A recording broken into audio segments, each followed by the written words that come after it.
বাংলাদেশ ইসলামী ছাত্র শিবিরের ২০২৫ সেশনের জন্য নতুন সভাপতি হিসেবে নির্বাচিত হয়েছেন জাহিদুল ইসলাম। মঙ্গলবার ৩১ ডিসেম্বর রাজধানীর সোহরাওয়ার্দী উদ্যানে সদস্য সম্মেলনে ভোটের ভিত্তিতে তাকে সভাপতি নির্বাচন করা হয়। নতুন সভাপতি জাহিদুল ইসলাম আগের কমিটির সেক্রেটারি জেনারেল পদে ছিলেন। মঙ্গলবার ৩১ ডিসেম্বর ইসলামী ছাত্র শিবিরের সদস্য সম্মেলনে এই সিদ্ধান্ত নেওয়া হয়েছে। সকাল ৮টায় রাজধানীর সোহরাওয়ার্দী উদ্যানে এই সম্মেলন শুরু হয়।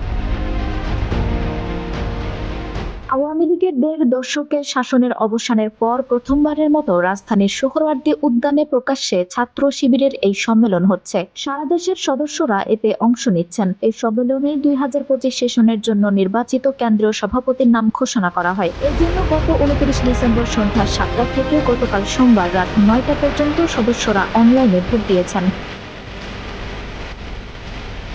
সোহরাওয়ার্দী উদ্যান ঘুরে দেখা গেছে, সদস্য সম্মেলন উপলক্ষে উদ্যান এলাকা বর্ণিল সাজে সাজানো হয়েছে। দীর্ঘদিন পর প্রকাশ্যে সমাবেশ করতে পেরে সবাই উচ্ছ্বসিত। সারা দেশ থেকে আসা সদস্যরাও উৎসাহ উদ্দীপনার মধ্য দিয়ে সদস্য সম্মেলনে অংশ নিচ্ছেন।